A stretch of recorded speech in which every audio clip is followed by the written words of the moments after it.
بسم اللہ الرحمن الرحیم الحمد للہ والصلاة علی اہلہا۔ سوشل میڈیا پر رائج روایات کی تحقیق سلسلہ نمبر 90۔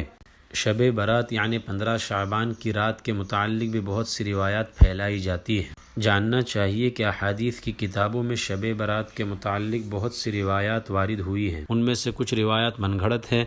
کچھ روایات ضعیف ہیں، لیکن ایک روایت صحیح بھی ہے۔ چنانچہ مفتی محمد شعیب اللہ خان صاحب مفتاحی جواہر شریعت جلد 3 صفحہ 338 پر لکھتے ہیں کہ مشہور سلفی عالم اور مسلک اہل حدیث کے شارح و داعی علامہ ناصر الدین البانی رحمۃ اللہ علیہ نے علامہ جمال الدین قاسمی کی کتاب اصلاح المساجد کے حاشیے میں ابن ابی عاصم کی السنہ اور ابن حبان کی الصحیح کے حوالے سے ایک روایت نقل کی ہے کہ حضرت معاذ بن جبل رضی اللہ عنہ فرماتے ہیں کہ شعبان کی 15ویں شب اللہ تعالیٰ اپنے بندوں کی طرف متوجہ ہوتے ہیں اور سوائے مشرک اور کینہ رکھنے والے کے سب کی مغفرت فرما دیتے ہیں۔ اس کو نقل کرنے کے بعد شیخ البانی کہتے ہیں کہ اس روایت کے راوی یعنی نریٹرز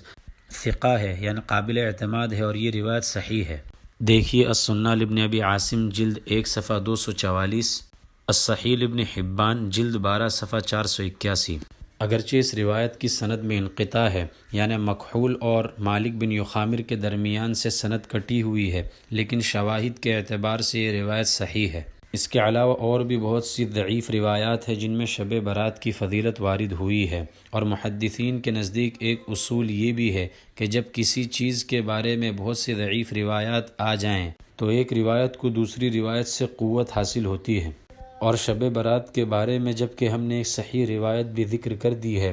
تو اب ضعیف روایات کو سرے سے نکار دینا یہ بالکل بھی درست نہیں ہے۔ اس کے علاوہ حضرت ابوبکر صدیق رضی اللہ عنہ کی بھی ایک روایت ہے کہ جب 15 شعبان کی رات ہوتی ہے تو اللہ تعالیٰ آسمان دنیا کی طرف متوجہ ہوتے ہیں اور اپنے بندوں کی مغفرت فرماتے ہیں سوائے مشرک کے اور اس شخص کے جو اپنے بھائی سے کینہ رکھتا ہے۔ اس روایت کے بارے میں علامہ عبد الرحمن مبارک پوری تحفۃ الاحوذی جلد 3 صفحہ 365 پر الترغیب و ترہیب کے حوالے سے لکھتے ہیں کہ اس روایت کو بزار اور بیہقی نے نقل کیا ہے اور اس کی سند لا بأس بہ یعنی قابل قبول ہے۔ شیخ ناصر الدین البانی رحمۃ اللہ علیہ کہتے ہیں کہ اس روایت کی سند اگرچہ ضعیف ہے، لیکن میں اس روایت کو اس لیے صحیح قرار دیتا ہوں کیونکہ اس روایت کو نقل کرنے والے صحابہ کی تعداد 8 تک پہنچتی ہے۔ اخیراً ولا قلیلاً علامہ عبد الرحمن مبارک پوری تحفۃ الاحوذی جلد 3 صفحہ 367 پر لکھتے ہیں جان لو کہ شب برات کی فضیلت کے متعلق متعدد احادیث آئی ہے، ان سب کا مجموعہ اس بات کو بتاتا ہے کہ شب برات کی کچھ نہ کچھ اصل ضرور ہے۔ اس کے بعد کچھ احادیث نقل کرنے کے بعد لکھتے ہیں کہ یہ احادیث اپنے مجموعے کے اعتبار سے ان لوگوں کے خلاف حجت ہیں جو یہ گمان کرتے ہیں کہ شب برات کی فضیلت میں کوئی بات ثابت نہیں ہے۔ اسی طرح علامہ عبید اللہ بن محمد عبد السلام مبارک پوری اپنی کتاب مرآۃ المفاتیح شرح مشکاۃ المصابیح میں جلد 3 صفحہ 325 پر لکھتے ہیں کہ شعبان کی درمیانی شب یعنی شب برات کی فضیلت میں بہت سی احادیث وارد ہوئی ہیں، اور یہ احادیث اپنے مجموعے کے اعتبار سے ان لوگوں کے خلاف حجت ہے جو یہ گمان کرتے ہیں کہ اس کی فضیلت میں کچھ ثابت نہیں ہے۔ نیز آگے شب برات کی بہت سی احادیث ذکر کرنے کے بعد فرماتے ہیں یہ ساری حدیثیں شعبان کی درمیانی رات کی عظمت اور اس کی شان پر دلالت کرتی ہیں،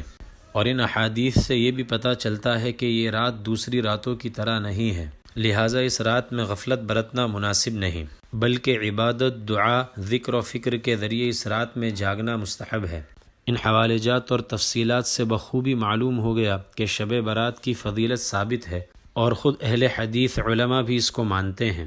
لیکن یاد رہے کہ شب برات میں کوئی خاص الگ قسم کی عبادت کرنا، مثلا 100 رکعت پڑھنا یا ہر رکعت میں 100 مرتبہ قل هو اللہ احد پڑھنا، یہ ثابت نہیں بلکہ بدترین بدعت ہے۔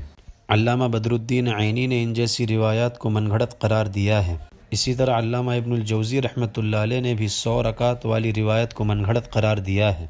دیکھیے موضوعات جلد 2 صفحہ 127، مرقات جلد 3 صفحہ 197 اور معارف السنن جلد 5 صفحہ 419۔